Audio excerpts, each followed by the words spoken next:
So, let's begin. My name is Tavon Rivers. I'm a targeted individual and an electronic harassment and gang-stalking survivor, and this is my testimony. So let's start with your background. Tell us a little bit about how you grew up and the kind of work that you did, where you lived. Well, my background, I'm from the Washington, Northern Virginia, North Carolina area. My family is originally from North Carolina. I was born and raised in a military family. My dad was a Navy submariner. He was also an electronics technician. And basically, the East Coast is where I was born and raised. I spent some time in university.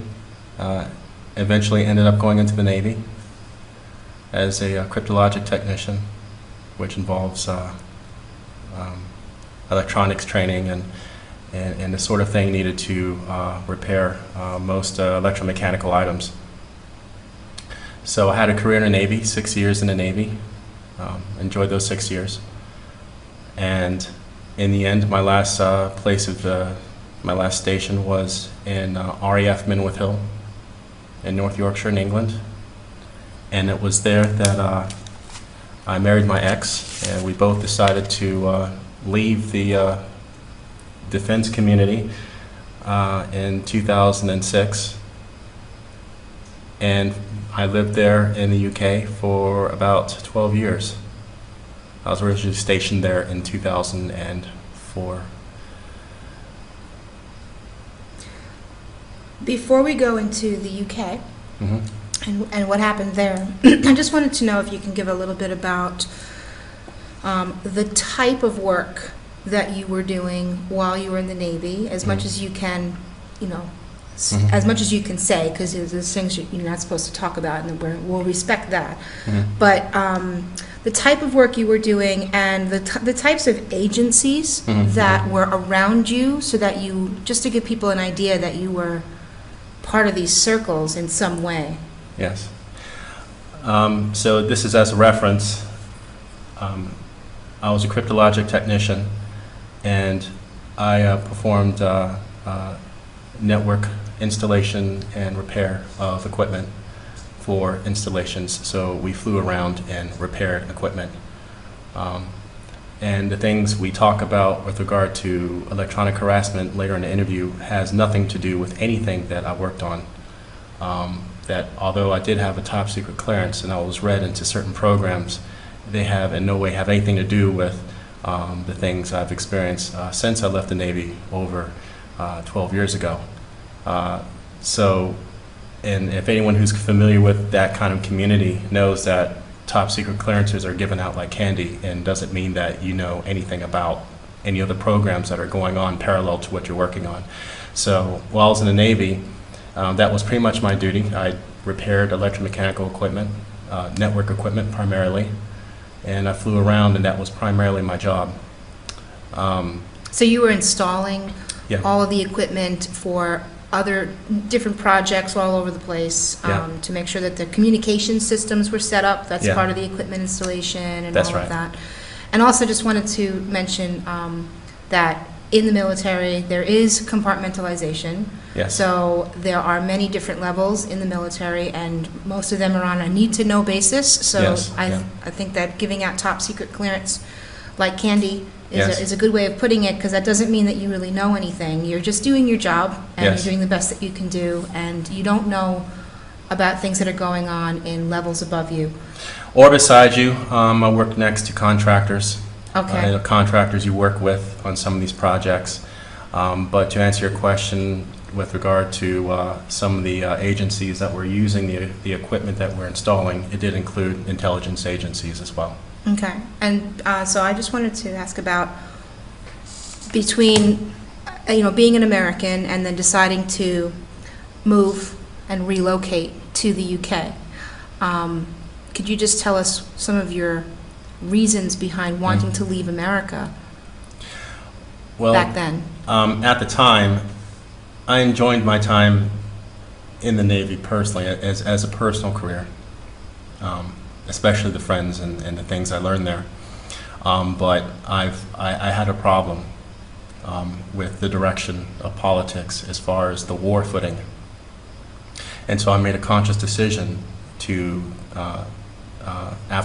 leave the military after my 6 years.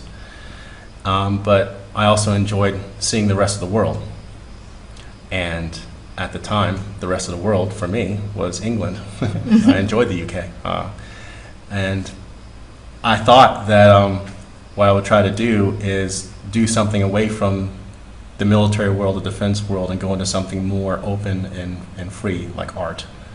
So I wanted to try to open up a contracting business where I did websites and graphic design, oil painting, doing commissions for things like that. It was also the time when I met my ex, who was also in the defense community, where we both decided, she was British, decided to leave the military world and just go out in the private sector and just break away from that. So now this is where it gets into some interesting things here, because you lived in the UK for about 9 years. Yeah. 9 years, yeah. And you were working different IT jobs while you were there. And in the beginning, when you met your ex-wife, the two of you left the services together. She was working at a job that you were working at, and that's how you met. Yes. And you both decided to leave that particular world and go on to different careers, right? Yes, different paths. And the reason I bring that up is because you've spoken about how maybe, looking back in hindsight, that was the problem. Yeah. The fact that you had left that world of, describe that time. Well, when I left the Navy while stationed in North Yorkshire, I remember my chain of command. In one sense, they respected my decision to do so, but they encouraged me to go back to the States. And I've always been free-willed. If there's something I'd like to try and explore, I just do it. And so I had mixed reactions from people who were within my chain of command. Some of my colleagues, they understand why I left, but to be honest, anyone who hasn't looked at what's been happening since September 11th, it can be very difficult if you're in the services. And for me, my family, my uncles, they all, I'm like third generation military, so you're told certain stories about how the country runs or how things should run, how things should operate. So when you see certain things happen in your career, you have questions. And it's not from the perspective of someone who doesn't know, but more like from what you've been told from your parents who were military, how things should work. Would you be willing to share that perspective in this interview about your feelings about what you saw around September 11th and what kind of started your questioning process? Yes. I mean, my problem, the questions I've had has always been, things like the Twin Towers being hit by a plane, the air defenses being down that day. Yeah, where was all the air defense? Because normally, your father, who was in the military, told you that there's always going to be some kind, like a plane would never make it in that far without getting shot down. And definitely an object hitting the Pentagon that shouldn't happen either. Right. And where are some of the things that people should look at where are the testimonials of veterans talking about the air defenses on that day? But I remember from a young age, 8 years old, my father at the time had left the Navy. He was working as a contractor in Washington, D.C., and even at that age, and this is still the Cold War, or the end of the Cold War, where he's telling me, if the Russians ever launch missiles at Washington, D.C., there's a whole battery of anti-aircraft weaponry that the United States has. And this is the type of upbringing I was raised in. And he told me things he probably shouldn't have told me, but I think in reality, I think a lot of military families are told these things so that they know, especially if the children are probably going to end up being in the military themselves. So there's a whole other layer. There's a whole other layer of reality for those who serve in the military, generations in the military and the services. So where I was, the team I was working with, we were literally a few blocks away from the Pentagon when it got hit on September 11th. And a lot of us were asking all kinds of questions in the parking lot because we all had to evacuate from the buildings we were working in. So that's always been in the back of my mind. I remember after September 11th, I couldn't sleep for 3 days. I was always in the gym working out, trying to get my head around how is this even possible. So for me, September 11th always keeps coming back to me. You know, lately we've been hearing that was the day the world changed, and even in some like Native American tribal circles, they call it the time of the beginning of the Great Tribulation. Interesting. So I definitely think that the world has been a very different place since September 11th, and it affected so many different people in so many different ways. So thanks for sharing that with us, because that's a unique perspective. Let's move forward to being in the UK, and let's talk a little bit about Minworth Hill. Okay. And because you discovered something at Minworth Hill just recently that you did not know while you were actually stationed there. So let's talk about you being stationed there, roughly what you were doing there, and what you've discovered about Minworth Hill recently. Well, in the past couple of months, well, it's longer than that, since I've been electronically targeted in 2014, I've been trying to find different ways of to remedy the symptoms I've been suffering from this targeting. A lot of the targeting is directed energy. It's meant to induce pain, keep you up at night, and a lot of other things like insomnia and so forth. So when you're doing your research, if you are someone who's a targeted individual, you know, you want to find out what this is, how is the energy delivered, who's responsible for all of this, and as you do your research, you start coming across certain agencies that keep popping up and testimonials by other people who claim to be electronic harassment victims, who've actually filed court cases in the United States or in the Five Eyes in the UK. So I came across some documents by someone who was filing a court case in Britain. And basically what they alleged is that they were an electronic harassment victim, and that they claimed that the electronic harassment was coming from a team out of Minworth Hill.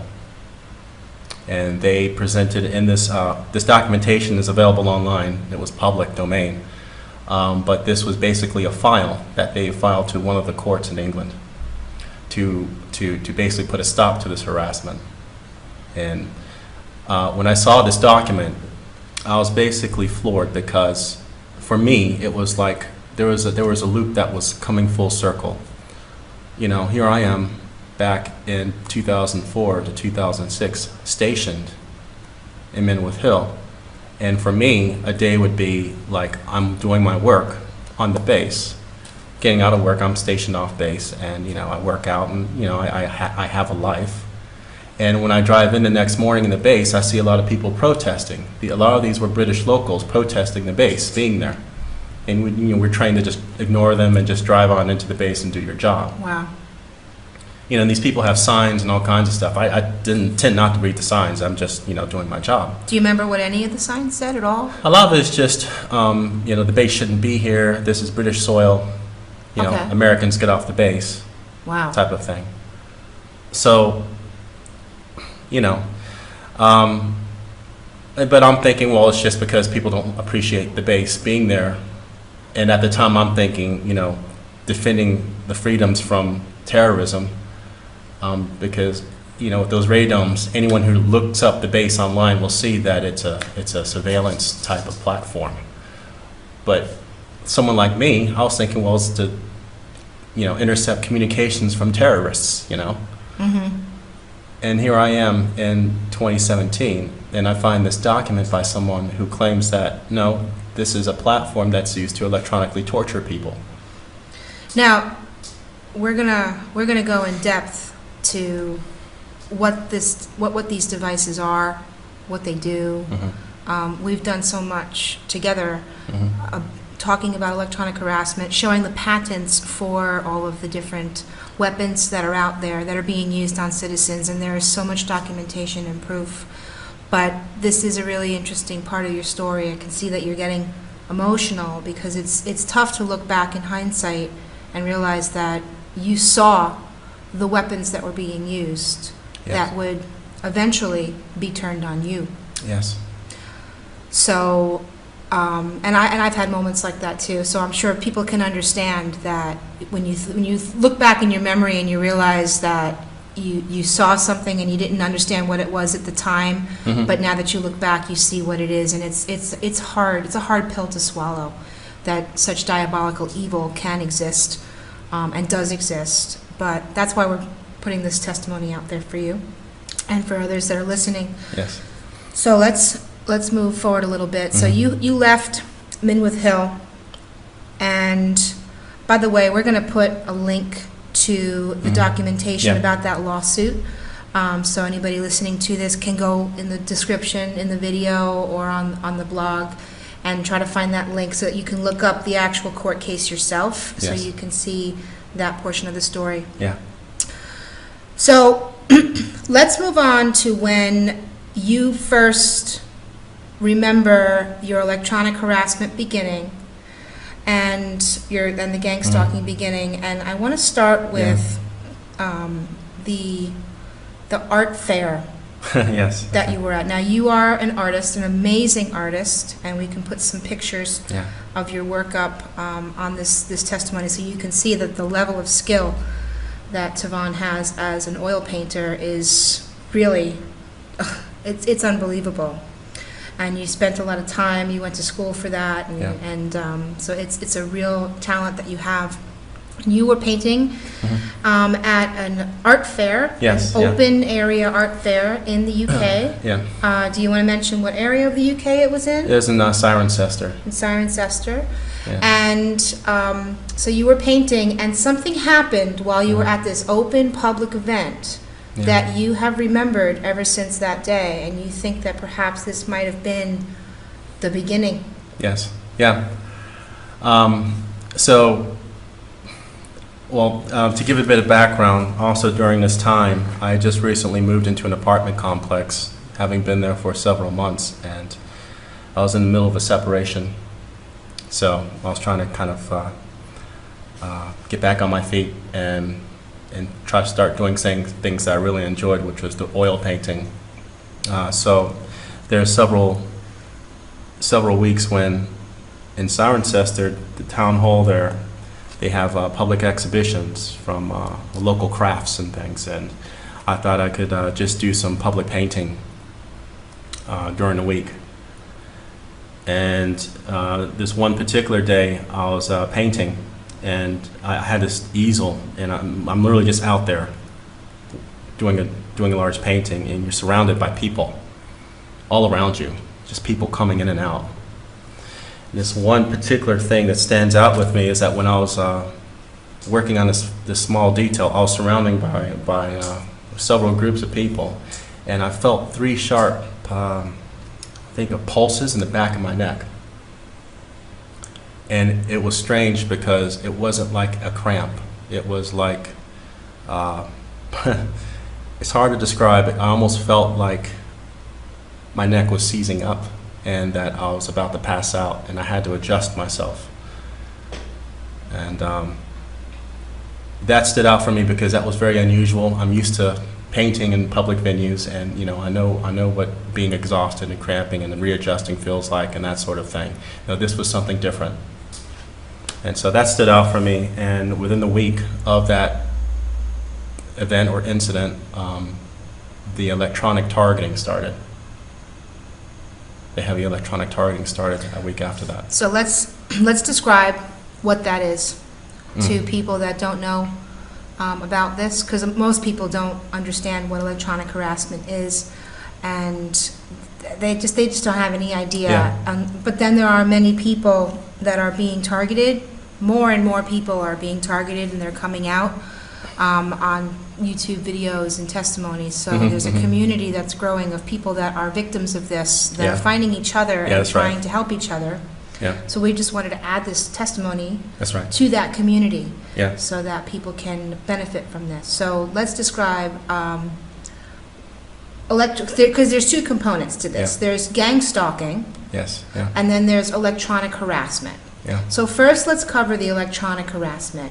Okay. What did you experience? What is it? Well, the symptoms are very broad. So the thing about this program is when you start to describe what they are, it comes off kind of disjointed. But when you analyze what the main theme of the program is, it kind of puts things in perspective. So the whole purpose of the electronic harassment program is to have a bunch of small little things happen to you in such a way that you don't know what's going on. You can't delineate what's happening. But basically, what it is for me, it started off by experiencing pain and inflammation and extreme nightmares. That's the way it started for me. And now the thing is that during this time, I was really trying to keep myself healthy and detoxing. I was drinking bicarb every day. I was jogging like 5 miles 3 days a week. So at the time, I thought I was finely tuned. I know that if something was to happen to me externally, I would know it, because it was like so far from the norm. Okay. And so the way it started off for me was that I would wake up in a cold sweat. I'd go into the bathroom, look at myself in the mirror, and my face would be red flush, my eyes would be beet red, or I'd have like an inflammation on my legs or on my limbs. And with no explanation, just what is this? And this would continue over a period of time. And now this happened all in a week period. It would progress from there to, in the evenings, before I'd go to bed, I would get jolts in my back, along my spine, right before I'm about to go into REM sleep. And it's like I couldn't go to sleep. It was like a constant jolt or pain, so that you can't sleep. And so now you have inflammation, you have jolts that keep you awake at night. It just seems to be progressively worse. So you're tired during the day, during your working hours, so you don't perform during work like you should. And just to clarify a little bit, looking now that you've learned what you've learned, Yes, yeah. These symptoms, you believe, Yes. Were caused by electronic microwave weapons. Yes, that's right. That they can be beamed into a person Yes. from things like satellites, Yes. relaying off of things like cell phone towers, Yeah. satellite dishes on rooftops, things along those lines. They can use those as a network to beam an electronic microwave into a person's body. Yes. And so you feel that this is what you were experiencing. In summary, yes, and it's taken literally 2 years of research to come to that conclusion, based on my background as a technician and reading other people's testimonials and other people who are victims but also happen to be engineers. That's the conclusion. But at the time, back in 2014, it's the shock and awe of this weapons platform. When you're hit with it, you're trying to figure out what the heck is going on with me. Also, the 3 jabs that you felt in the back of your neck while you were in the art Yes. fair, Yeah. you feel that those are, that was when they placed maybe some sort of an implant into you to create, or they created a signal into your body, so that's when they tagged you to become a target. I now, in hindsight, I now believe what that was is some kind of signaling system. Yeah. I'm not sure if it requires anyone to physically implant you with anything. And I think this goes into other things about how everyone at some degree is trackable because of what's in the environment. But I think what that was a signal capture system where a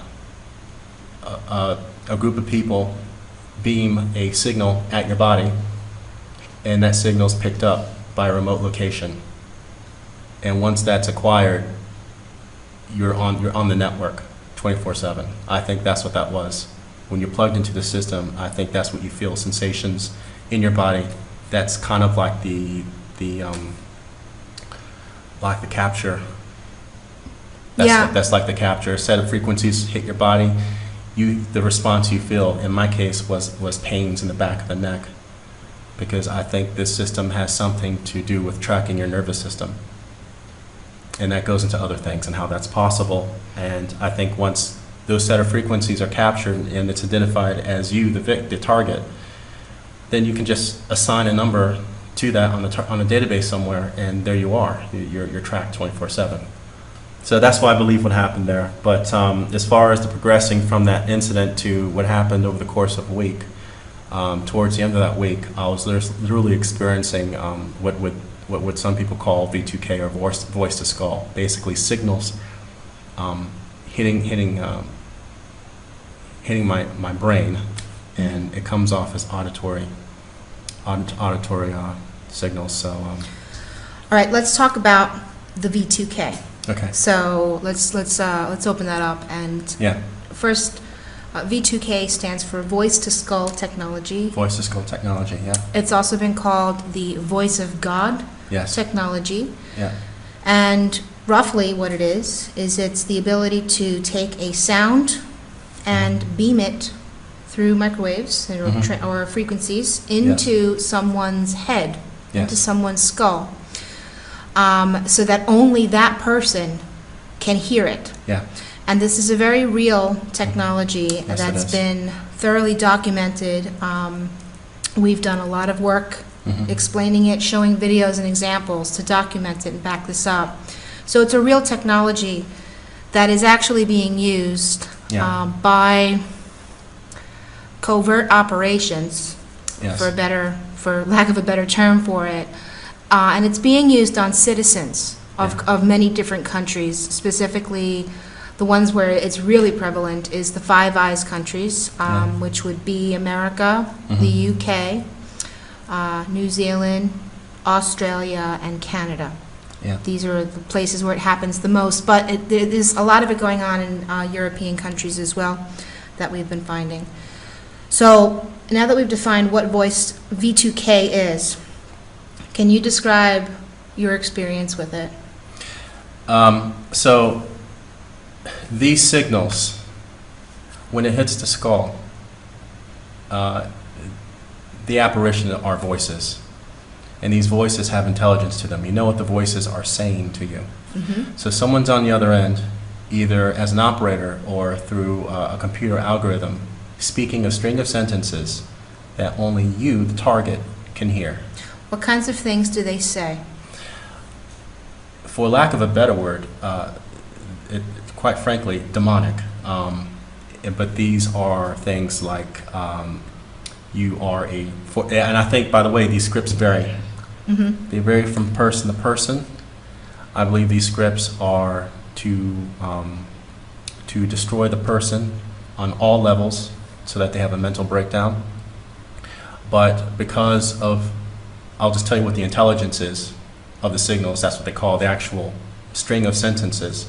So that if anyone's a veteran out there and they've experienced the same thing, or they've used to work in the contractor community and they're now V2K and they're afraid to talk about it, I don't mind talking about it now, because I think some of these scripts are being used on certain sets of people who, quite frankly, are morally upright, are very patriotic of their country, but they don't like corruption. Yeah. So for me, the intelligence would be the following sentences. You're a spy. You're a Russian spy, which is ridiculous, but you're a Russian spy. You hate Israel. You know, I think that's an interesting one. You are a traitor.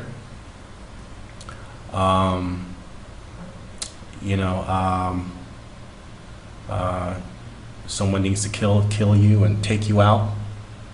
Or sometimes they'll say in the third person, someone needs to take this person out.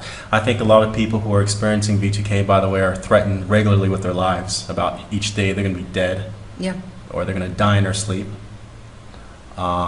Sometimes the operators brag about how they love doing this kind of work. Mm-hmm. They brag about how many people they've murdered this way. The operators assume the role of agents of the CIA or of the UN or of what would be considered a large organization, and I believe a lot of that is a demoralization tactic, so that the individual, the target, feels like there's nothing they can do to fight against this.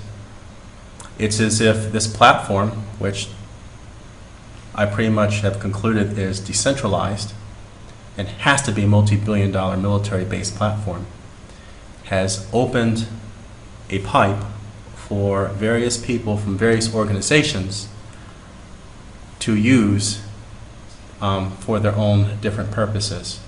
So, for all I know, these operators could be a bunch of delusional psychopaths working for a contractor. The intelligence of the signal can arrive, because it's satellite-based and ground-based, can be thousands of miles away. So although the voice might, and this is again, and also this kind of dismisses the whole idea that it's multiple personality disorder that the person is suffering from. You know, I'm an American, and although the accents from the signals are British in nature. That's interesting. Right. Still, the people who are sending those signals can be in another country that is in no way associated with England. But I think, especially if you're targeted, you need to think along those lines, that a lot of these signals are meant to induce a response, Mm-hmm. to make you think it's someone within the relationship that you had. Because before you even get in this program, I think I was put under surveillance ever since I left the military and I stayed in Britain. So I think at some degree, MI5, MI6 are involved with putting me on someone's blacklist. However, the person who's doing this, or the group, or the team that's doing the actual harassment, could be in another country for all I know. I think this is very important. People must not, who are targets, must not fall into the trap of it's your neighbor who's doing this. It may or may not be. And indeed, the system, if you listen to the reports and the testimonies of people like Karen Stewart, who is an ex-NSA employee, who also has been put on this program, she's concluded that a lot of these perpetrators or operators tend to be from the contractor community. And if you are ex-military and you work next to contractors, anyone who's in that community knows that contractors can be given top secret clearances and not have worked in the forces. I want to talk about the timing of this, because you had mentioned that you were going through a separation from your ex-wife at the time. Yes. When this activity, we'll call it, Yeah. because there's more to it, there's gangstalking as well, That's right. began. So at that time, it was, so you were being separated, so that's a very difficult, vulnerable time for a person, and I wanted to kind of just highlight that a little bit, because this seems to be a pattern that this program begins targeting people Yes. during vulnerable moments in their life, when they're getting divorced, Yes. when there's a death in the family. Mm-hmm. What have you seen along those lines, and do you think that that's what was going on with you? In 2014, when the harassment started in that apartment complex, which now I believe that complex, for me, that apartment was rigged for harassment. Mm. And it probably is not the only one. I experienced actual on-the-ground surveillance by people and building contractors around the place I stayed at. Which, yeah, we're going to get into that when it comes to the gang stalking as well. So I ended up leaving that place. But for me, I was going through a separation, but it was also a period of time when I had a relationship with someone for a brief period of time who were friends of friends of ours at the time. And I was dating this person. And there are some strange occurrences around that whole relationship that, for me, I felt very uncomfortable with. Mm-hmm. And I think at some level, that interaction also contributed to the targeting. It was, and so what makes this thing complicated is it's as if once you're under surveillance, and it's for a period of years, any groups of people that you're interacting with, especially if it's local within an area, and they have their control grid there with intelligence agents and whatnot, a narrative is created about you, and these people go into your life, go into your friends, go to your neighbors, to start spreading crazy rumors about you, meant to destroy your credibility, your character. It's like, think of the Ten Commandments and everything that is negated. You know, it's the bearing of the false witness, and on and on and on. So I feel that also contributed to this electronic targeting, but in general, I had that on top of the separation. And so when this happened, the electronic targeting, I tried to tell my spouse that I was separating from at the time. And, you know, she obviously concerned. The biggest response people get who are targeted, they get a response saying, we're, you know, concerned about you being overstressed, or maybe you need to see a psychiatrist, you know, maybe you need to get on medication. Or seek counseling. Yeah. And at the time, I'm being electronically targeted in my apartment by myself. So I packed my things and I went to this other place. Well, before you go into that part, let's talk about gangstalking and that particular element, because it relates to being in that apartment complex. Yeah. So can you try your best to define what gangstalking is? In brief, gangstalking, based on me trying to research this phenomenon, is basically COINTELPRO that was done in the 50s and 60s, but with this overlay of electronic surveillance.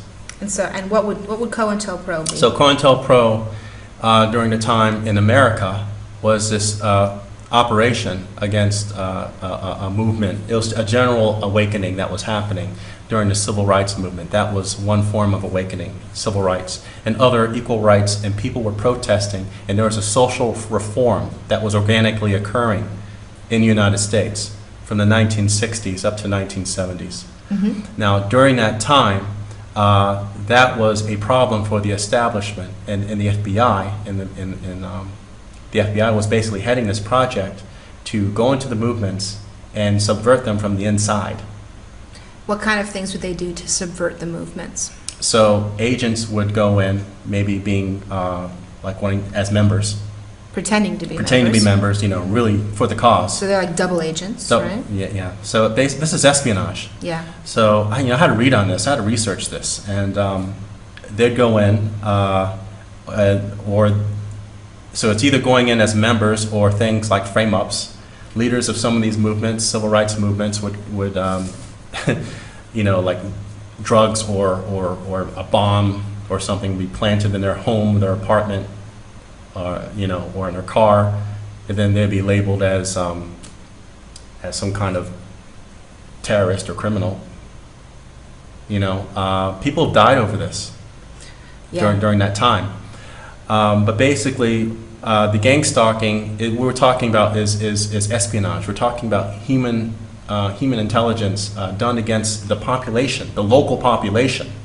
So, to just unpack that a little more, what you've seen and found, because we've been researching this together, actually, is that the people that are being employed, and I do mean employed, to do gangstalking activities against other citizens of the country.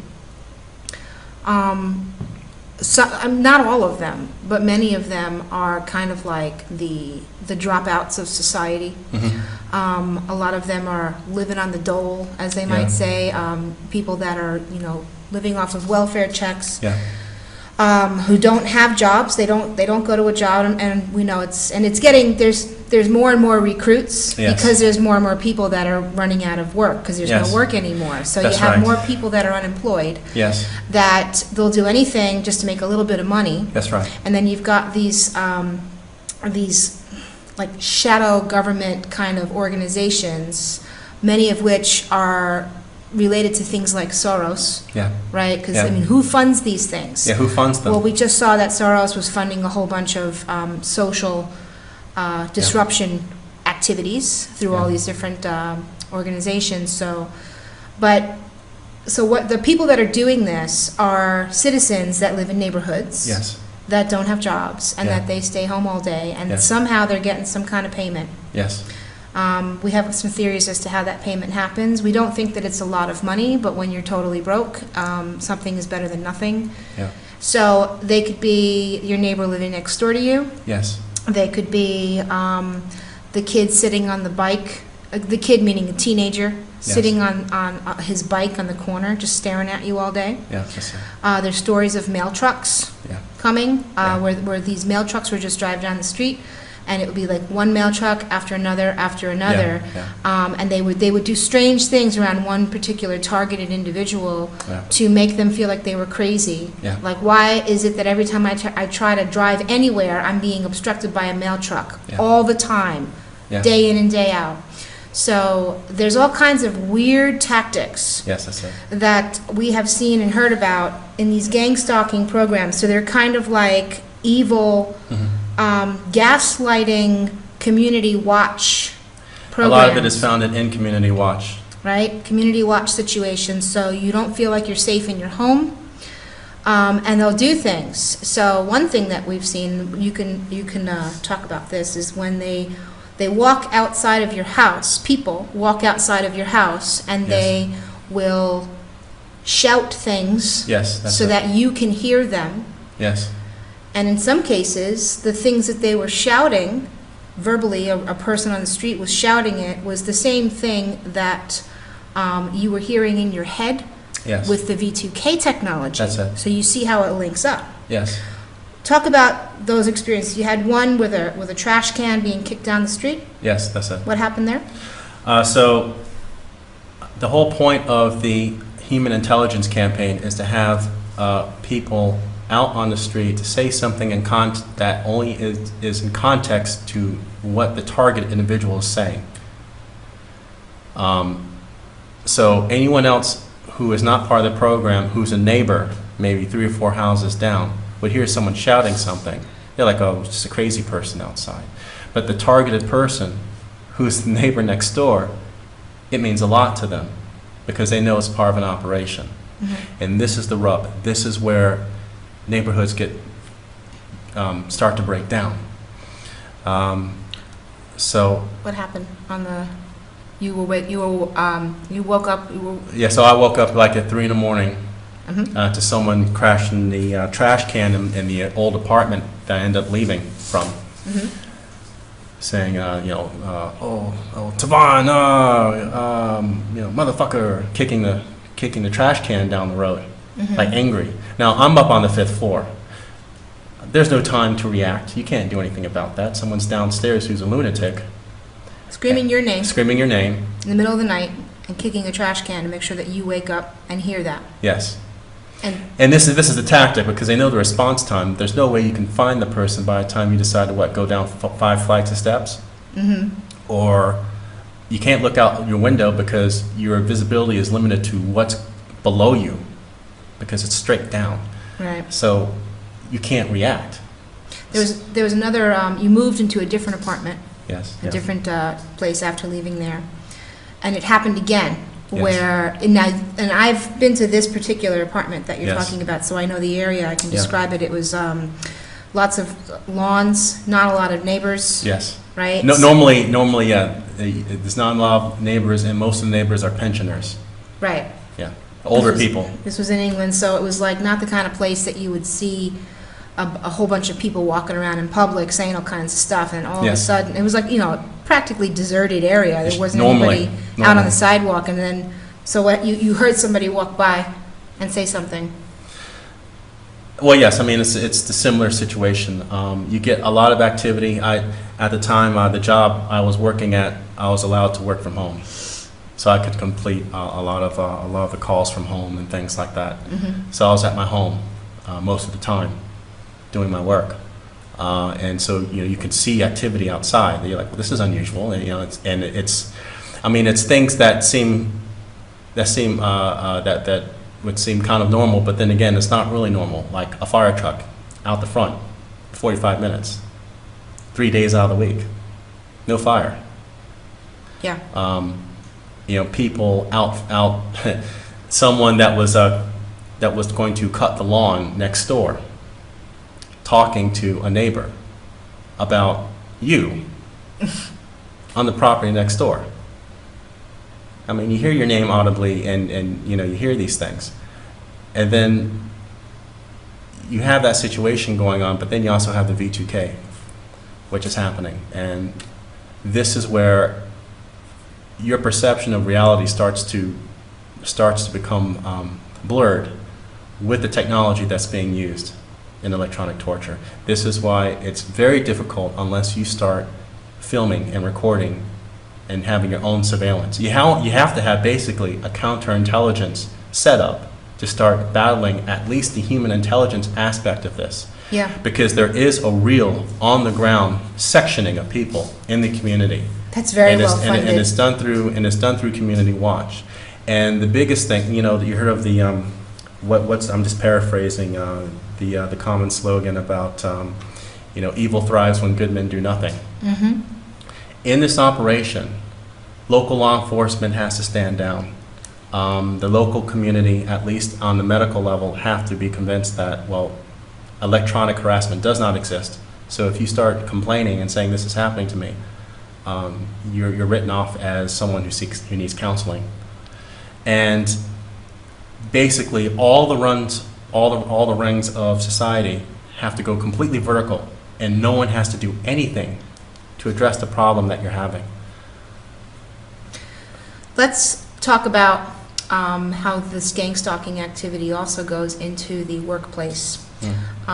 So it's not just the community and your neighbors. Mm-hmm. There is, we've learned that there is let's call it a secret file that has your name on it. Yes. And you, as an individual, and that file contains all kinds of personal information about you. Yes, that's right. Data that's collected from everywhere. That's right. Right? Including all the social media stuff and people's opinions and whatever. It's a file that's created about you. But you don't ever get to see this file, and you don't even know that it exists. Yes, that's right. And inside that file, there's, you were talking about scripts. And you can tell that they're reading from a script because you can hear the certain sentences repeated over and over again in the V2K technology. Yeah. But in this case, that file, interestingly, it gets passed around into corporations and areas of employment and business. Yes. And you have a very unique story that you can tell about how you were working at one company, and we'll leave the names of the companies out because it doesn't matter. They're all the same, right? Yeah. Big, fancy, well-funded, billion-dollar corporation working in IT, right? Yeah. You were in one company and you were interviewing for a position. Or yes. Okay, yeah. I see, and then they started saying specific words and sentences to you in that interview, which were a little odd. Yes. And then you got another job, fast forward a couple years later. Yes. And you're in a completely new job. They were sent to you were sent to a new company. Yes, that's it. To be trained to do something different. Yeah.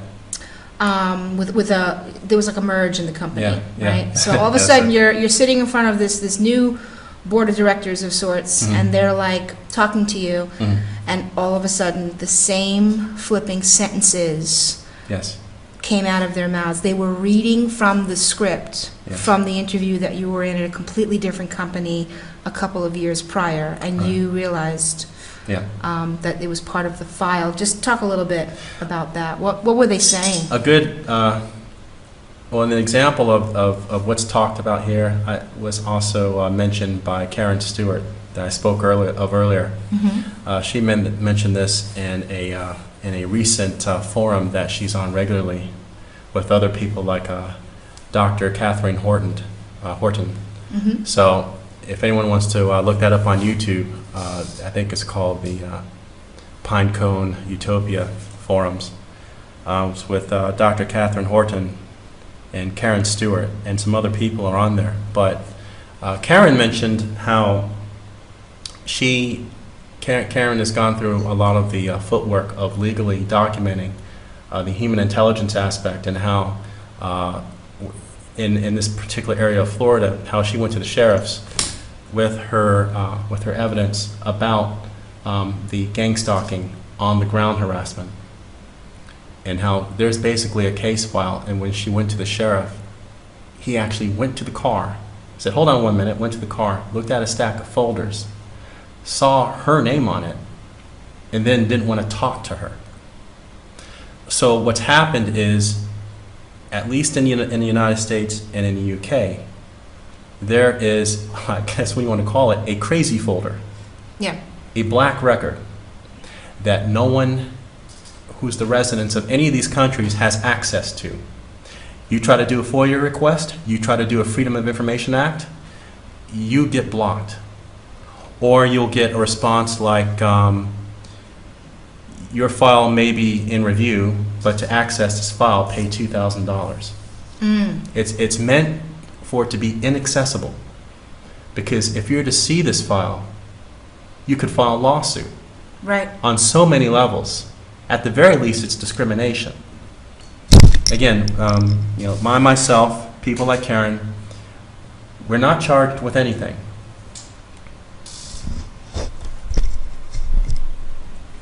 We're not formally charged with anything. There have been there's clean. No claims, not even a driving ticket. Yeah, no criminal record at all. There's no criminal record. But yet you got this surveillance society where every peg of what would be considered a society has been eroded away.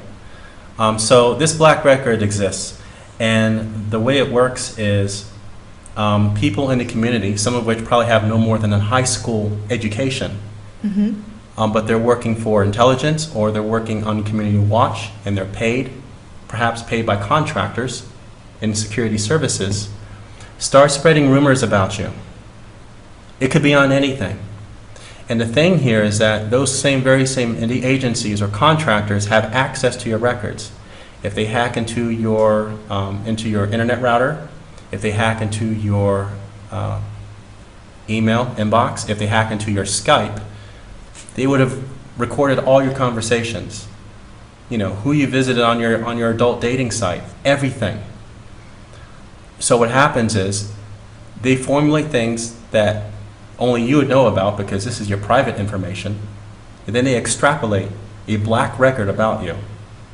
And they go and, I don't know, tell the neighbors anything. But a lot of it is just lies. But it could be anything, and you never know what it is. So so that's the black record. That's the whole point, is to erode your relationship with the community. And if you stand out in the community, and if the neighbors, especially if the neighbors are, and we have to really face this as a group of people. If the neighbors can be influenced by money, which in these tight times is understandable, and they don't know you very much, someone could just flash a badge, say something about you, and to be honest, most people will believe that person flashing the badge.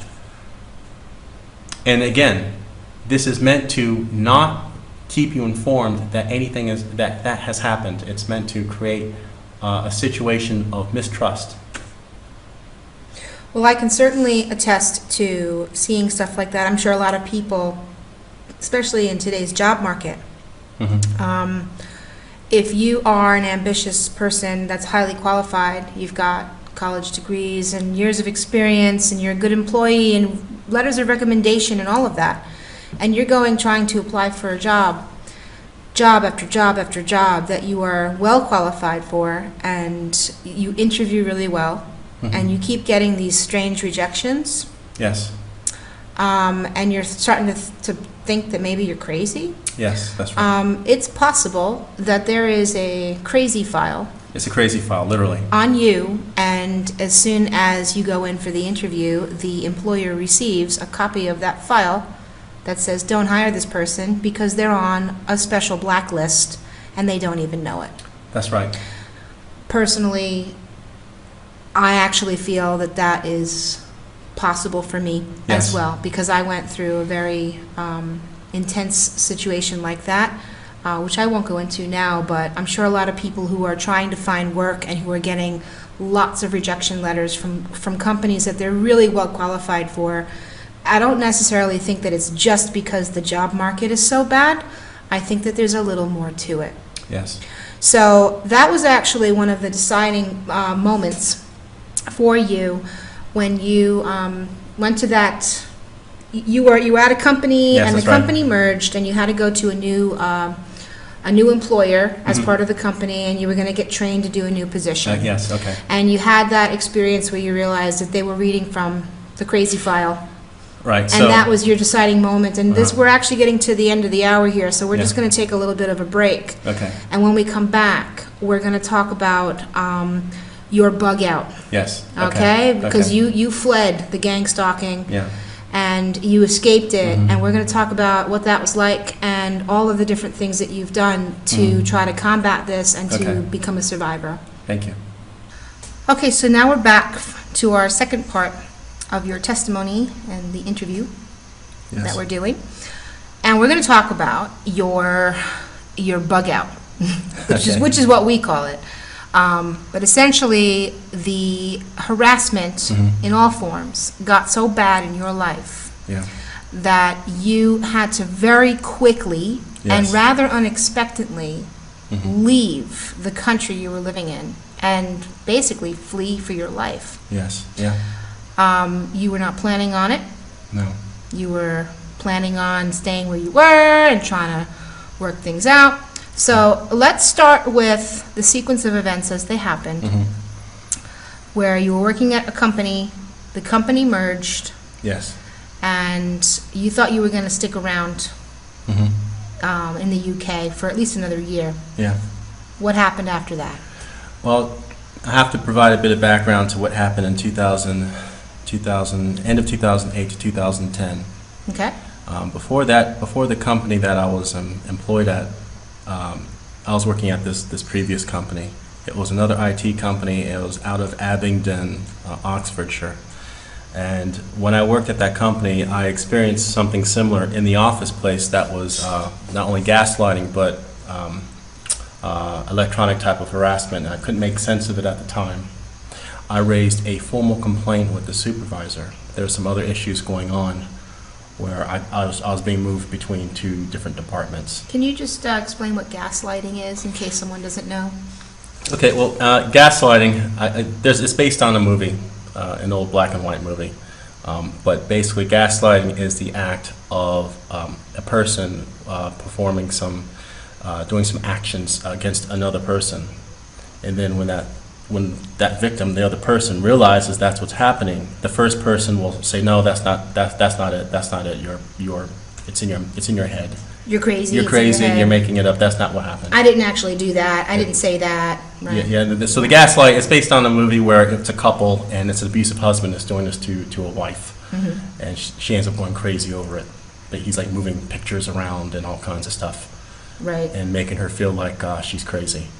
So anyway, this tactic I find later is commonly used to get rid of people in certain organizations, and it was happening to me at this particular IT company by 2010. And by that time, I had enough of it and I left. But it was pretty disruptive for me because there was some level of directed energy, electronic harassment stuff happening in the office place where I was sitting at. And there were some other strange events that were happening in that company, around the company. People, fellow employees I was working with complained of when they were walking on the path within that business park, they saw some surveillance cameras and it turned out that that area, there was a company that was testing surveillance equipment. It wasn't telling anyone. So that area, the reason why I bring the area up is because we did a previous show in 2014, which is basically, this is a relaunch of that show.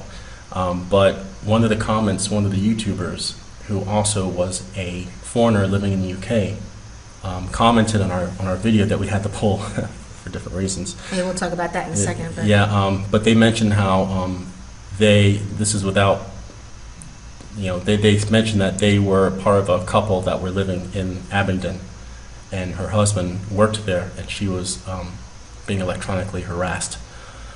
So there's a parallel there. That was my first occurrence that I remember of electronic-based harassment, but that was within the workplace. It didn't follow me to my home.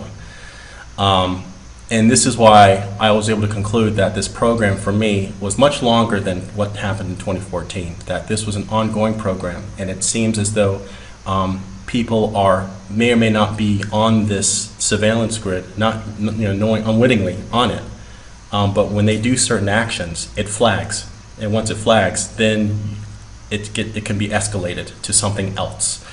So that's why some people who claim to be targeted individuals are maybe experiencing gangstalking or on-the-ground type harassment. Other people, however, they actually experience full-blown electronic harassment. It seems like it depends on different situations. So my first occurrence with that was in 2010, and the reason why that pertains to what happened in 2014 to me is that, so here, fast forward, I'm in this other company. The company has a merger, and I'm sent to train one of the companies that's been recently acquired. So I'm going through a week's training, speaking to the representative of this other company. And during that time, between the break periods, the V2K started, which sounded like it was in the room. But the conversation of it, dealing with my military background, how I'm mentally unstable and so forth, all of that, was the exact same conversation that was taking place in that gaslighting incident I had experienced back in the end of 2009, 2010. So it was like this script, after all those years, resurfaced with this new organization that was recently acquired by this other IT firm. And what's interesting is that both of these companies were British. The company that was doing the acquiring was an American company that was based in England.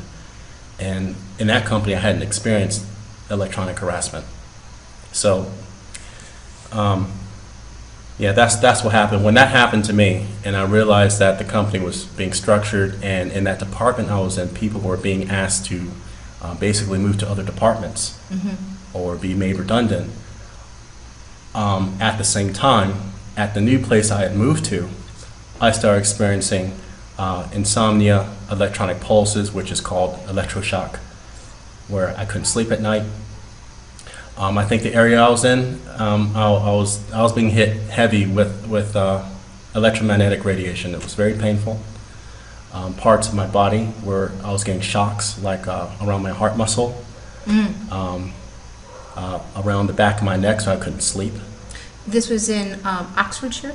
This was in Oxfordshire. Because you were living in Oxfordshire at this time. Yeah, so this was the place I had moved to from Cirencester, where I experienced the initial electronic harassment. I felt ill constantly, as if I was I felt almost like lethargic. So normally, if you're exercising and you're doing all these things, you recover and you feel better. The next day, you feel refreshed. I wasn't feeling that. I was actually feeling weaker and more ill. And I tried everything. I mean, I tried changing my diet. I tried lightening up on the amount of working out. It was almost as if the more I worked out, the sicker I was getting, the more lethargic I was getting, on top of the electronic harassment. And I think the electronic harassment wears down the body's immune system. And over time, I really felt like my life was in danger. And when I took the sum total, this was when I contacted you. I contacted family members at home. And we started praying. Got deep in prayer. Well, let me add a little bit to this part of the story for people who are listening. So, Tavon and I are dating. We're partners, and we had just started dating around this time. We met at a build for a free energy device that my family was working on, which is a very highly sensitive topic, so I feel that I was targeted as well because of the work that I was involved in. Tavon is an engineer, so he was interested in the device, and he came to a live build in the UK, and that's where we met in person. But we had known about each other online before that, and we had started dating shortly after that, and he came to visit me in Morocco because I had just moved to Morocco, and I said, why don't you come out and spend, you know, a little vacation in Morocco? And at the time, I had no idea that he was experiencing these things. So he came to visit me. We had a house on the beach, and he was, you know, getting some nice sunshine and fresh sea water, and, you know, just to have a little bit of a vacation or holiday, because it was around October. Yeah. So it was rainy and gloomy in England at that time. So he was like, yeah, sure. So he came out, we spent some time together, and then he went back to England, and we had started dating at that point, like I said, so we were going to do a long-distance relationship until we can figure out some way to be together. That was the plan in the beginning. Yeah. But because of this electronic harassment and gang stalking that Tavon was going through, he literally packed up his whole life in 4 days. Yes, 4 days. And left very quickly. So this is what happened from my perspective, right? I was trying to talk to him, and we would do Skype calls, and I sensed that there was something panicked in his voice, and I was trying to ask him, you know, what's going on? Are you okay? And he basically was just like, I don't know if I can really talk about it, because he felt like that the line was tapped and that he was being monitored. And we did find out later that that was indeed true, because we actually saw the actual hijacking of his Skype account, because somebody had hijacked his Skype account, and it was working on its own when he had closed down the account. It was really strange. So we found out later that that was true, and I said, can you give me any kind of a clue? And I said, and I'll go look it up. Yeah. And I think this is an important part of the story for a lot of targeted individuals, because most people that are going through this feel like they're crazy, and they try telling people close to them, and they're told by the people that they love, oh, well, maybe you're crazy, you need to go see a shrink, go get on some kind of medication, I don't know what's wrong with you, you're schizophrenic, like, you know, they're just, I don't believe you, is the basic scenario that a lot of victims get. Nobody believes them. But I'm not that kind of person. You know, I'm a little out of the box, I guess, right? So I said, I want to know what it is, tell me what it is, and I'll do my homework and I'll go look it up, so that he didn't have to feel like he had to explain it to me on a tapped line, right? So he said, just look up the words gangstalking and V2K. And I said, okay. So we hung up, and I went and I looked it up, and I found all kinds of stuff to get an understanding as to what was going on. And I started to understand what he might be going through. And then he told me that his training at his job, something happened. He went to the office, like he was just describing. He went to this new training for his job, and all of a sudden they pulled out that script, and he realized that it was happening again. And something in him just switched, and he said, I know we had plans that I was going to live here, and I was going to save up money, and we were going to figure this out long term, but all of it changed, and he said, I have to get out of here right away. And I said, well, come to Morocco. You get here, just get here, and we'll figure this out. We'll figure this out together. And within 4 days, he packed up everything in his house, which was small. He had a storage unit. He had to get all of his stuff sold off or given away or emptied out of the storage unit. Give it away. Right? Give it away. Gave it all away. You had to put in your time from your job and say, I quit. You had to give back the computer for the job. You had to do all of that, and then book a plane ticket with whatever savings you had left. To book a plane ticket to get on the first flight that you could to Morocco. That's right. And the last night before he left his apartment, what we actually went through is he was afraid for his life, and he thought that they were going to kill him. Mhm. And I'm petrified that that was going to happen. So what I did was I said, I tell you what, let's stay on a Skype call together, and every half hour while you're packing your bags, check in with me. And I stayed up with him all night long, Yeah. checking in with him every half hour to make sure that he was still there, that he was still okay, and helping, like saying, don't forget to pack your socks, like helping him with the logistics of packing his stuff Yeah. so that he can get on a plane. So that is the beginning of his healing, I would say. Because Yeah. as soon as you landed in Morocco, you left the grid Yes. of the gangstalking Yeah. and the electronic harassment. So, So from here, I want to go forward and just ask you about your journey to healing. mhm. We'll start with the grid concept. Can you explain the grids of this technology? Based on the testimony of other people who are targeted individuals, including those who are ex-intelligence, the grid system is a decentralized platform that includes a satellite-based weapons system, and it's primarily a maser, similar to ground-penetrating type technology. So depending on what level you are in the program or what list you're on, you can be harassed anywhere in the world. That's the whole purpose of it. So if you are in any of the more Western countries where this apparently has been implemented and is to a certain refined state, you can be, a lot of directed energy can be focused in one spot, and you can experience all kinds of electromagnetic torture. So you have this 21st century based technology, but then when it comes to trying to find any kind of legal avenue to combating this, everything seems to be based in the 19th century. So it's like the medical profession doesn't talk about this. Psychologists will dismiss this. Is this is all of a sudden microwave energy doesn't exist. Yeah, It doesn't matter how many patents you pull, and show. how many military documents claim this technology is not only exists but is in use. How many testimonies there are of people, which seem to be rising exponentially on the internet, especially from 2014 when I looked. There's hardly anything on YouTube, but now all kinds of people claim to be targeted individuals. So I think there's a COINTEL aspect that's currently underway here. The point is there's a lot of people who claim that this is happening to, and all of this is dismissed. So I think this is going to come to a head.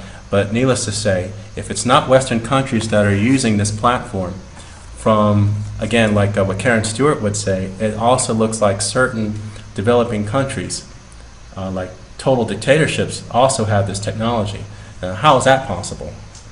If it's not Western countries that people are claiming to be basically being held hostage at this virtual fascist system, you have people in total dictatorships or countries like even like in India, the Philippines, or certain parts of Africa, where people claim to be victims of V2K. Or otherwise, they don't have, there's a lot of modern infrastructure they don't have, but they have that. So this system has been given and is decentralized, and it seems to be given to a criminal underclass.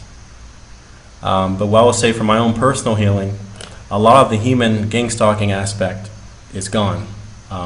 They have to do other things to try that kind of thing here. And that's because you like the community watch stuff, right? Yes. So it's not like people outside your house doing weird things because you're in a foreign country. That's right. English is not the main language here. Yeah. There are tourists here, and there have been a couple of incidences where Yes. you looked and said, "Who's that person?" and Yes. what are they doing? Yeah. But for the most part, it's a completely different climate. So the only way that they can get to you is via like satellite. Electronic means. Electronic means. And so before we go into that, I want to just expound a little bit about your background and knowledge when it comes to technology. And I think this is probably what makes you they picked the wrong guy, right? Because if this happens to other people who don't understand the way basic technology works, or the way frequencies work, radio waves and all of that, then this would be really hard for someone to figure out. And the goals of this program is to make someone get on drugs or commit suicide. Yes. It's basically a really horrific population control program. Yes. So when it comes to somebody like you, so you've got your training, as we said earlier, in the Navy as a technician, but you've spent 16 years at least of your life as an engineer, doing clean energy research. So this involves things around Nikola Tesla's technology, radio waves, transmissions, frequencies, sound, vibration, radiant energy, electricity, all these different types of technology. And you actually build devices and do experiments for using technology. You know, experiments where you're building machines that generate energy and electricity. You build contraptions and machines that send small pulses through the body in order to heal the body from bacterias and things like that. And you've gotten into orgonite as well, because you understand the technology and the science about how these things work. So for somebody like you who is being targeted by electronic weapons, you have a different take on it because you understand the effect of these weapons because you've been trained in some of this stuff. So taking it from there, let's talk about some of your experimenting.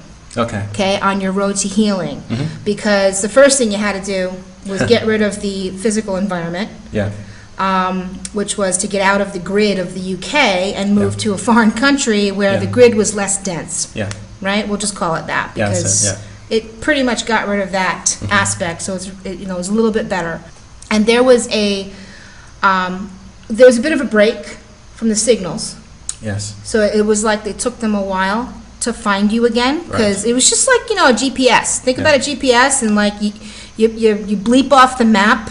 For about a month, and then it takes them a while to find your signal again. And so then they found you again, and then they started using the V2K and the signals again, because we were living at that time in a very highly populated city area with lots and lots and lots of cell phone towers that could easily be used as transmitters to pick up these waves from the UK. That's right, Because you said that you were hearing voices from the voice-to-skull technology while you were in Morocco, and this is actually, I hate to say it, but this is actually a little funny because, and at this point Tavon and I are together, and he would tell me about this, and because I believe him and I've been on this journey with him, I would say, well, what are they saying now? So they had British accents, did they not? Same operators, Same operators, so they had the same accents, so you knew that it was coming from the same base in the UK. Or some group somewhere, Some group somewhere with a British accent beaming over to you. And they were saying, what were the things they were saying now? Well, a lot of it is scripted, but frustration, just general. They were frustrated. Just frustration. They were frustrated at you. Having to leave the country. What's important is that, especially if you are a V2K victim or someone who's being electronically targeted, you want to remove yourself from a place that is dense in electromagnetic radiation. I mean, if they're hitting you heavy, there's certain parts of the world that are inundated with radiation coming from cell towers, Gwyn towers, any kind of powerful transmitter. But to be honest, I mean, you can be at one of the most remote spots on the planet and still be hit with the signal. And I believe what's happening is there's a decentralized network that is flooding the whole planet with these frequencies. And your frequency is but a set of a larger set of frequencies that's flooding the planet. And your body is like a radio receiver. Now the way radios work, like the old crystal radios, is a signal comes out from a transmitter, a radio station tower. It doesn't need to know where the receiver is located. The receiver just needs to be able to receive the signal. So the point is, your body is like that.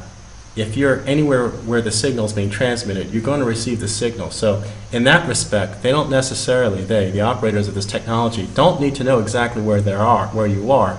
If they know you are in a general area, they just need to flood the whole space with these frequencies with the guarantee that you will receive it, because all our bodies are different, and they have your set of frequencies, and when you're hit with it, they know that you're going to receive the signal.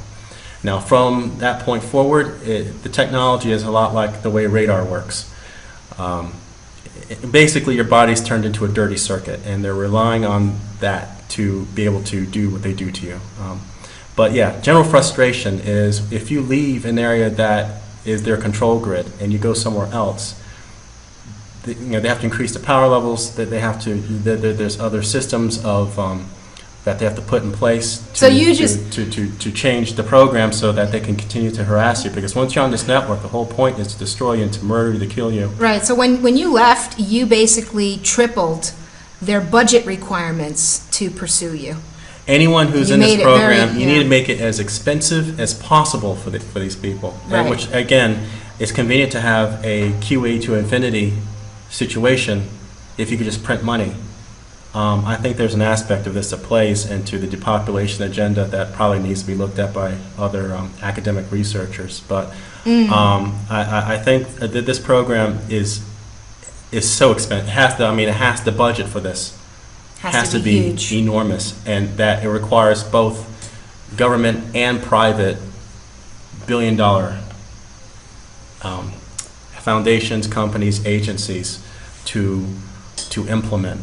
It has to be massive, but it is decentralized, which is why when people are asked who you think is responsible for this, you're looking at every intelligence agency that is tied to a multi-billion-dollar military complex, which includes military contractors, government officials, and on the ground, you're talking about people from the judges on down who are told to look the other way and to take payment for it. So what you're looking at is a grassroots fascist system.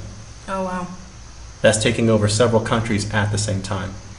And if you want to talk about something that is ubiquitous, that tracks everybody, that's how you have a complete tracking system. It's not going to be a bunch of police officers barging into your house and putting a barcode on the back of your neck. It's going to be something that's already on you or in you that you don't know about, and you're already uplinked to a network and you don't know.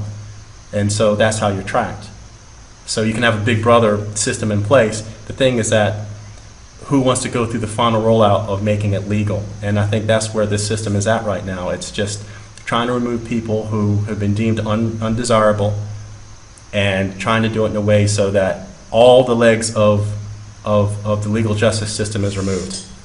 You know, it's funny because, well, not funny, actually. I had a dear friend who had a respect for their privacy. I won't mention who they were, but I had a dear friend who actually recently passed away. And she passed away under very suspicious circumstances. She was very healthy, and all of a sudden she just suddenly got cancer and died within like a few weeks. And the last time I spoke to her, because she was interested in our little company that we've put together called Fix the World, and she said to me, if you really want to fix the world, make them turn off the machines.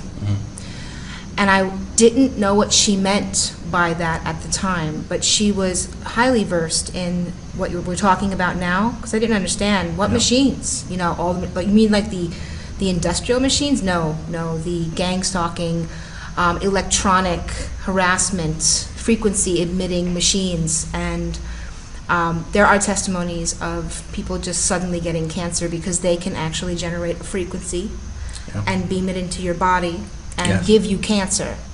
And there's a huge testimony by Barry Trower. Barry Trower, yes. Who is an ex-Royal Navy MI5 agent. Yes. Who is an expert on microwave technology, who talks all about. Everybody needs to hear that testimony. Yeah, you need to hear that testimony. So we'll put that link below as well. Let's just move forward again with your healing journey. Okay, And yes. the reason, the way I want to break this out, have you break this out, is that the battle that you had to fight and are still fighting against this kind of weaponry and harassment and, you know, being a target. It's both physical and spiritual. Yes. So first, let's cover all the physical things, the Okay. scientific things, Okay. and then after that, we'll touch upon the spiritual elements of this battle, because at its root, it is demonic, Yes. and it comes from the satanic Luciferian worshiping elite, Yes. and we know this. Yes. But first, let's go through physical things. So you just described how you got out of the grid, Yes. so that physically removed you from the grid and made it more difficult. So that got rid of some of the targeting, but you still had voices, and they were frustrated. Yes. You could hear the frustration in their voices. But so now the next thing is that you can't change any more Yes. external factors, because Yes. you already moved out of a country. So now what you have to do is you can just try to focus on your body Yes. and changing things in your body and in your house to try to create defensive shields against these radio waves Yes. that are coming through. Yeah. So you went through a series of things and have been experimenting for at least 2 years. You've got a lot of success with certain things. Where would you like to start with these different I think I'll methods? first start with the orgonite. Okay. And as a technician, when I first heard about orgonite, I was skeptical. I dismissed it. It wasn't until we moved, we were in Morocco in the first place, that was surrounded by cell phone towers, and I was, I was very sensitive to the electromagnetic environment there. I was given a piece of orgonite material, which is basically aluminum, in this case, aluminum particles and epoxy resin, which has not only shielding properties, but also is able to change the nature of the electromagnetic fields that are hitting an area. We're talking about in a room. So this was given to me by a friend, and I had problems sleeping in a particular room at the time. Within the first evening of having that in my room, I was able to sleep peacefully. And now I was very skeptical, because I'm like, well, how is this piece of hunk of material going to help my situation? Right. But it did. And I continued to sleep with it, and I was able to continually get sleep better over time. And it got me interested in researching this technology, learned about what orgone energy was, as defined by Dr. Wilhelm Reich, who's long deceased, and that was called today as a scalar energy-based technology. Can you kind of paraphrase what it is? Basically, it's any kind of technology that is able to take random fields that are in the environment that inherently is harmful to the body and reorganize these fields into something that is more compatible with all life forms. Now, the scalar technology tends to have certain properties like emit negative ions. It's just what it does. That's one of the properties. So these orgonite devices. Yeah. They when you take the components, like what are the components of an orgonite device? It's different metals. It's right? different metals. When Reich was creating these structures, they tend to be steel or something with some kind of magnetic property to Right? them. And then some quartz also. Steel. It can be steel, quartz, also a organic compound with carbon in it. So if it's not sheets of plastic, resin. In the current embodiment, it's metal flakes and resin. And these metal flakes can be all kinds of metals, including steel, aluminum, brass, Right. with quartz powder. And so when you put these all together and then you put them in a resin, Yeah. the act of that resin hardening, what that does is it creates this compacted energy around those particular materials. Yes. And when that happens, especially in the quartz, Yes. it creates a piezoelectric Yes. or piezoelectric effect within the quartz, Yes. which then, with all those materials, emits negative ions. Right. Is one thing that it does, which are really good for you, and they help to change the energy in the environment to make it more healthy for human beings and health. That's right. And this technology is measurable. It's been replicated many times. It's independent of what anyone believes. It just works. But what's happened is, you have other people in like the New Age community and so forth sees this kind of thing. Though it's been defined, like 50, 60 years in advance, and put, a bit of mystique around it. But the point is, this is real solid technology that can be used to, what it does is restructure the fields in an environment so that if they are affecting you negatively, they don't affect you in that way. Actually, we just heard recently from a friend that a compound such as orgonite Yes. is being used in some naval Yeah. equipment. So the military Yes, recognizes the scientific importance of materials like this. Yes. And what you've done over the last couple of years is perfect your own formula Yes. of making orgonite, quartz, shungite, brass, iron oxide, and steel, all encased in an epoxy resin. Yeah. And you created molds to make them in pretty designs. You have a flower of life design right now. Yeah. And you created pendants that people can wear, Yes. and plates, small plates that you can use for different things. And what you've been finding is that when you put water Yes. around orgonite, like you put a glass of water Yeah. on top of the orgonite, the orgonite changes the pH Yeah. of the water and makes it more alkaline. Yes. You have found that, well, for your physical symptoms, it helps. You sleep with orgonite And that's what's around important. you, and it helps to. At the time, the biggest problem I was having was this insomnia and very terrible nightmares. This weapon system, the thing about this electronic harassment system is very far advanced to the point of planting dark nightmares. And there are some other people that you're going to start hearing more of this, of people talking about nightmares being planted that aren't from their mind or from their conscious, and they're simply planted. So if you're not suffering from the extreme nightmares, you're kept awake through the electronic targeting. What orgonite does is it allows you to sleep. It allows you to sleep. So, it's very easy to construct. If you just YouTube orgonite and look at the old videos that are up there and make your own, it's simply get a 2-part epoxy resin, which is available almost everywhere. Have access to some metal filings, very cheap to acquire, and make your own. Follow the instructions and just replicate the work. Start there, especially if you're targeted. There really is no excuse. You need to get your hands on this stuff and feel the difference. So that's where I started from, and because of those results, I started to improve on the design and have my own special blend I use. But the point is, I use powders, and I'm just amazed with the results, and I'm making it, sharing it. So making the orgonite allows me to sleep, and I've been researching this for the past 2 years. And now I've moved on to not only using it to shield the home, but also combining it with other things for even better ways of blocking EMF, specifically microwave radiation. And you actually, when you said sharing it, you started sharing it with family and friends, and then there was such a demand for it because your designs are really sleek and beautiful. So you actually started selling it through a business venture called Vibration. Yes. So we'll put a link to that, of course, below, so that if people want to get their hands on some of this orgonite as well from Tavon. It's really great stuff.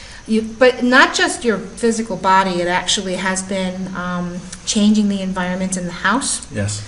And just as a side note, it changes the atmosphere in the clouds. Yes, it does. Above the house. So can you just give a little bit of a testimony about all this orgonite we've got on our roof? And you can actually see that it clears up things like chemtrails around the house. Yeah, so there are some experiments to try once you start making this compound. We call it orgonite, but it's a composite you're making. And this composite is able to restructure fields in the environment. So if the environment's being flooded by electromagnetic radiation, and then you have a region of orgonite that you've created that restructures it, what you're changing, in essence, is you're creating a localized field of energy that is that has a noticeable impact on the environment. How do you measure that? One of the tests you can do is something called the ICE test. One of the things I make is called a charge plate. It's basically a plate made of this orgonite resin. And I take a glass of water, distilled water in my particular test, and I put it in the freezer. And you literally have this glass of water sitting on the plate, and you have it in the freezer, and you wait for the water to freeze in this glass. When you take out this frozen glass of ice water, what you'll see is a tornado pattern form inside. It's really amazing. Inside the ice, with some looks like bubble patterns converging towards the middle. So it actually creates a visual representation of Yes. what the field looks like coming from the orgonite. Yes, this is a slowly spiraling field with a lot of power behind it to change the molecular bonds of anything in that area. In this case, it's the hydrogen bonds within water as it That's incredible. freezes. But what happens is it does the same thing in the atmosphere. So, we have pyramids of this orgonite, and we have it sitting on our flat roof. And this is based on research there's this Russian scientist that I think it's in the 90s, where he created a giant plastic pyramid, a pure plastic, several stories tall. The University of Moscow gave him the grant to do this. And what they did is when they built that, they noticed that there was a huge ion column coming from the tip of the pyramid straight up into the atmosphere. It's like a soft ion column that's just formed just from making the pyramid. So Wow. the shape has something to do in that situation with what they were seeing. They also saw rare plants that were considered extinct in the environment start sprouting Wow. around the pyramid. So we're talking about a level of science that isn't easily discussed, but the same thing is with this orgonite. We have these little resin orgonite pyramids on our flat roof, and what we noticed is that when we put them there, we had this gray sky with some chemtrail activity open up into this blue open patch around Above our us house. when we started making these Yeah. pyramids. And I've been making them ever since, and sharing them with people, selling them to other people, and it's amazing. It really is an amazing technology. It also has electromagnetic shielding properties. So anyone who's targeted needs to start getting involved and learn what this technology is all about. You're going to feel the difference, especially if you've been targeted for a while. Beautiful. Let's also go into some more of the physical aspects. We've found tracking patents Yes. for root canals. Yes. Okay, so we found a series of patents that have been registered on Google Patents where they are putting tracking devices inside of people's root canals without even telling them. Yes, that's it. So you had one Yeah. in your mouth from a dentist in the UK, Yes. and we actually had a device that was able to, Yeah, RF detector. it was an RF detector, and when you put it close to your mouth, it started going off. The device started registering a signal coming out of your tooth. Yeah. So you went to the dentist and said, I want you to pull this tooth. And Yes. what did she say? She thought you were crazy. Well, she asked me why. This was in Morocco, Yeah, right? yeah. She asked me why did I want to remove the root canal. It's And- perfectly and fine. it's perfectly fine. I said, oh, just remove it. Get it out. As soon as you did that, Yeah, that felt better. the signal decreased yeah, it did. significantly. Yeah. So the other things that you've been finding is this concept that your whole body is being turned into an antenna Yes. through the means of metal toxicity. By putting heavy metals in the environment, they're Yes. turning everybody into antennas. Yes. The heavy metals that are being sprayed in the chemtrails. Yes, that's it. We found smart dust, which are little teeny weeny microchips that are the size of a fleck of dust. Yes. There's things like biofilm. That's right. all kinds of pollutants that are in the environment that are being sprayed on populations without their consent, obviously, Yeah. and without their knowledge. And so we are breathing this, we're eating it, we're drinking it, and our bodies are being turned into toxic, heavy metal-laden antennas Yeah. so that we can receive signals sent to us through these covert weapons. Yeah, I guess before I talk more about that, when you read about the history of the voice-to-skull technology, at least the way it's been documented as far as where it came from, it all started from World War II, when the radar and radio operators, when they were fixing the radomes, the actual transmitters, and they were in the vicinity of these transmitters, the clicks, the microwaves that were within the vicinity of the radio operator, the technician who was fixing it, they were hearing clicks in their head. And they're complaining, so when I go up and work on this thing, I'm getting clicks in my head. And so then research, that's when the research started. So talk a little bit about this heavy metal detox concept, because if you got all these heavy metals in your body, you want to, so you've been detoxing your body from heavy metals. What are some of the things that you've been doing for that? Okay, so the reason why I had to go into a background about the V2K being clicks that were detectable by people in World War II is because if you think of the diet or what's going on in the environment then compared to now, you can make an argument that people weren't suffering from so much heavy metal toxicity. So there is a level of, no matter what, if this kind of radiation is being beamed at someone, even if they're healthy, they probably will detect a signal if they're on the network. But however, what happens when you throw in the smart dust, when you throw in, if you might have had an actual physical implant in you, or if you just if you're just toxic with heavy metals, especially aluminum, barium, and these heavy metals, you are more trackable. So instead of you being like a small dot on someone's radar screen, you're like a giant blip. Well, aluminum and barium and strontium also, right? And strontium, yeah, especially radioactive particles. Those are found in chemtrails. Found in chemtrails and also in the environment, but the chemtrails seem to really speed it up. And the whole point is to have almost like dozens of ways, hundreds of ways of being trackable. That's all in your body. But the things are that you want to detox yourself from these things. So a heavy metal detox is the start.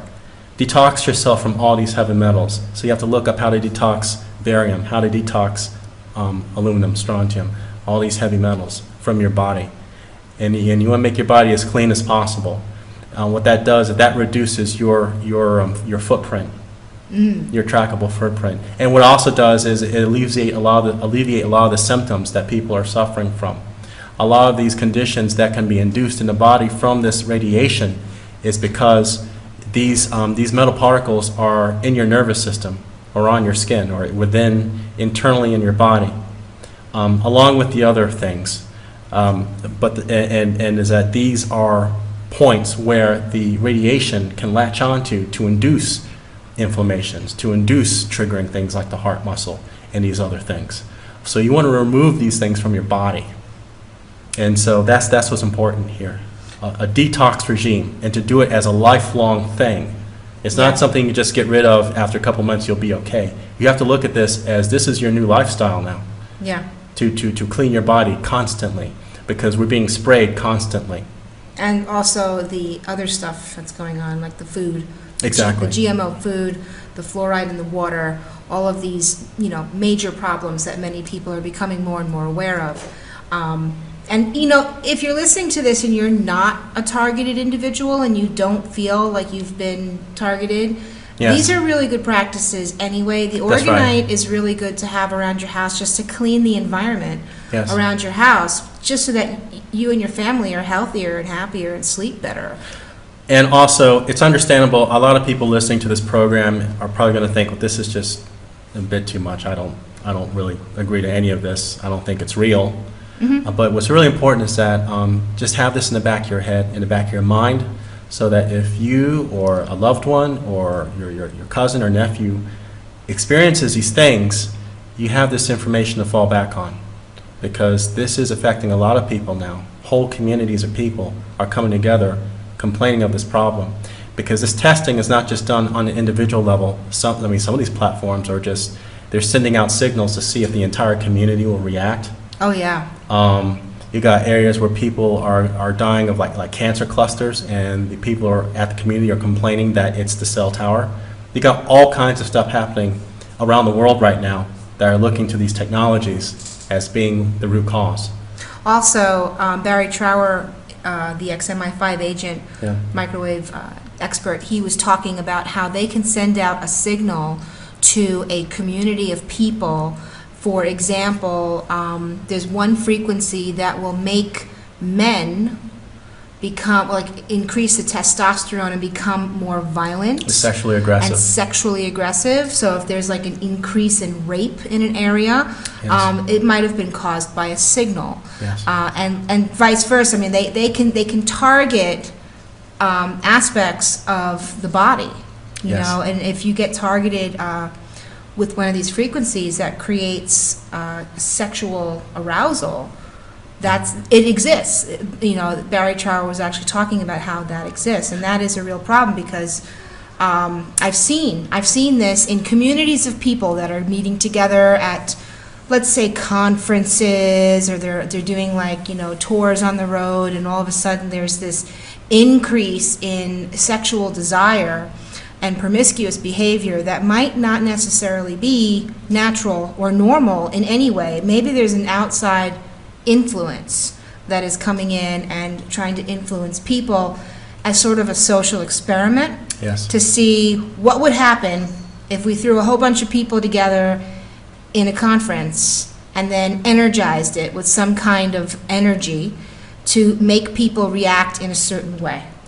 Yes. Well, I'll just briefly touch on it, but that does bring into social aspects of what this technology is capable of if people in certain areas of the economy aren't aware of it. For example, betting, spread betting.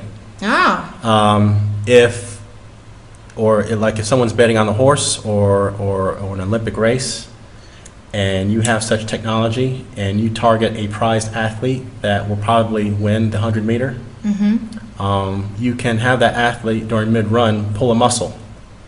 They lose the race, and the bets go to someone else. This is the type of thing you can do with such technology. This is why this is going to completely restructure society to those who are aware of it, and will have to, I don't know, hedge their bets, maybe change their infrastructure, change their businesses. A lot of things are going to change to people who are aware and want to know about this technology, because it's going to it's in fact affecting businesses. Well, I was just going to say, if you're talking about influencing betting as an Yeah. example, what about influencing things like the stock market Yes, like what, and different industries? For example, I know that they have things for the weather, right? If a crop does well, or if a crop fails, people make tons of money off of insurance on crops failing. Yes. So, you know, controlling the weather is one reason why they're doing that, is to influence the stock market and to manipulate the money system. Yes. And economies that way. So, of course, they're probably using this technology to help rig the markets as well. So I suspect this technology has been used so much that other agencies and governments and businesses around the world are aware of it, and they probably have their own version of the technology. And you probably have groups having countermeasures against the technology to the best of their ability. But you know, it really is hard to block scalar type radiation, but you can change the form of it. You can reorganize it. It's just, we're talking about a whole new market, a whole new science. It's just not taught, and the general population at the moment is held victim to it. To those who are willing to look at the information, you know, at least they're going to have something as a hedge of protection by programs like ours on what to do to you know, to at least survive it. Yeah. Now, let's, and by the way, we've written a book that puts a lot of this information in there, because you were saying before that maybe people would dismiss it, but we've done our best to put this information together in a book so that we can show the proof. We show things like blood tests Yes. that prove that the orgonite works a certain way on human health. Yeah. We show all the patents for the technology, Yes. testimonies from people in the field. I mean, as much proof and evidence as we could have come together with in the last couple of years. Yes. And we put it all in this book for people. And we'll put a link to that book down at the bottom as well. It's called Forbidden Tech. And there's all of this is in that book also. Let's round out this testimony and interview with the spiritual battle, Okay. because we're talking about all the physical stuff, right? Mhm. But a human being is not just a body. No. We have a mind and a heart and a spirit and a soul and emotions that come from that. So there's two sides to fighting against this if you are a targeted individual. And Yes. probably the first thing you've got to do is the spiritual battle. Yes. Because if you can do that first, it allows you to follow up with the physical things. So talk about how you handled this spiritually. My spiritual journey, because I think beforehand, I mean, I was living in a lifestyle where I was distant from Christ. I am a follower of the way. I did consider myself to be a Christian, but fallen away from my faith, especially during the separation. A really tough time for me. But when I became targeted, and especially when I was leaving that situation out of the UK, I got deep into prayer, and from that point forward started my new journey and becoming closer to my faith, which is in Jesus Christ, and I had to pray regularly. There's an aspect of this technology that people need to be aware of, and it isn't like to be discussed among people in the community who are trying to give their testimony, but I think it's very important to mention to people who are listening to this, is that there is a spiritual aspect to this. Mm-hmm. And the people on the other side of this platform are not just psychopathic. They really do believe they're gods. They really do they have a real hatred of humanity. They have a religion. It is a religion. The people on the other It's side. not, and it's not. Don't just assume it's any kind of atheism. They really do have the closest to we describe would be a satanic, a Luciferian type religion aspect to this. And it's not the first time that this has been picked up on. Others who were trying to disclose the remote viewing program described that as part of the training, the military have to go through what would be described as black magic, manuals on black magic, as a way of attacking the target. So it's kind of taken in this distilled form, but it is there is a aspect that deals with what would be defined as spiritual warfare. And the reason why this is very important is that if you're not grounded in a faith, a solid belief system, you'll be picked apart by this program, because this program attacks all levels of the human being, all levels. It's not just a mental, it's not just a physical, it's not just your daily life when a neighbor is trying to harass you. It is the spiritual aspect of you. Mm-hmm. So you need to have a solid spiritual foundation. For me, it's the strongest part. Without that, I wouldn't be here. I simply would not be here. Because they want your soul. Yes, that's the general pardon me. That's the general theme of it. They want your soul. They want to take away, peel apart the human being, and you become intimate.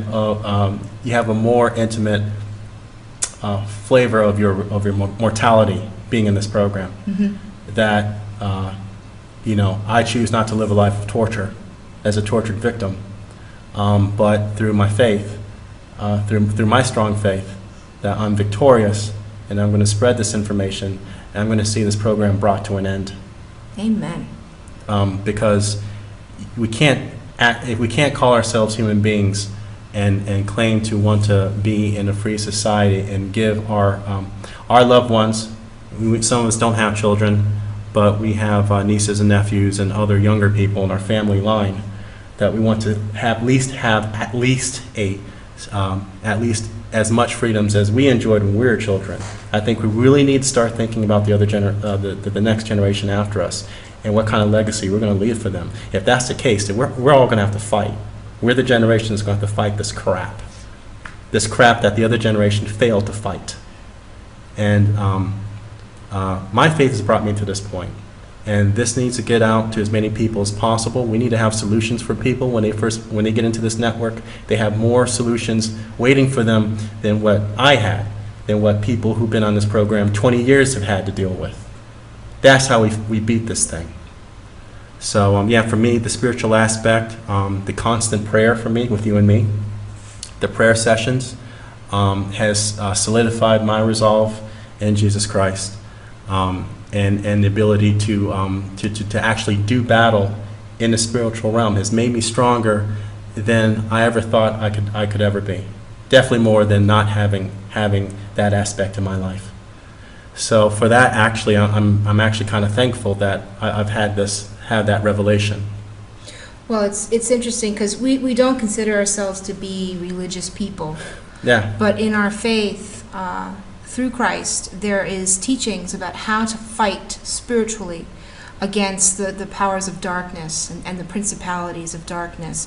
So together we've been fighting this battle on a spiritual level through prayer. Yes. And through revelation and just being as close to our Creator as we can. So that, and it's interesting too because there definitely are layers to this kind of warfare, and it's like everything is physical on the bottom, and then you've got the technology layered on top of that, but the people that are controlling the technology, but above all of that are the powers and principalities that are controlling the people that are controlling the technology. That's right. So that is where we're choosing to fight this battle through prayer and learning how to pray as well. Absolutely. And speaking certain spiritual warfare words out so that we can try to command a presence around us and our home and our family to combat this. And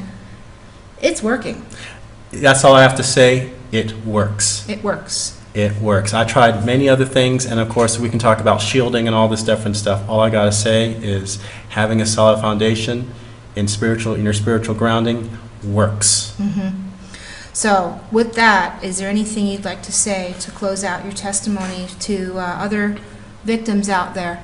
I guess I just want to say that there are many of us who are in there right with you, and that we're all looking for solutions and sharing them the best to our ability, and that we're not victims, but I think there's a higher calling for what's happening.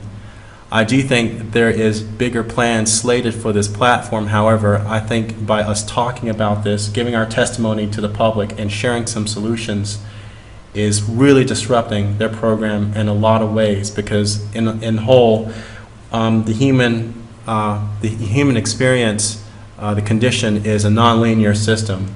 And if you think trying to control nonlinear systems is nearly impossible. To any mathematician, they would say that's impossible. But that's what these people are trying to do. So we're in for some interesting times. However, I do think that in the end, this will be revealed, and these people actually have to come out and from the shadows, and that's where the victory will be. Well, thank you so much for that, and thanks everybody for listening to this testimony and interview, and we hope that it was helpful.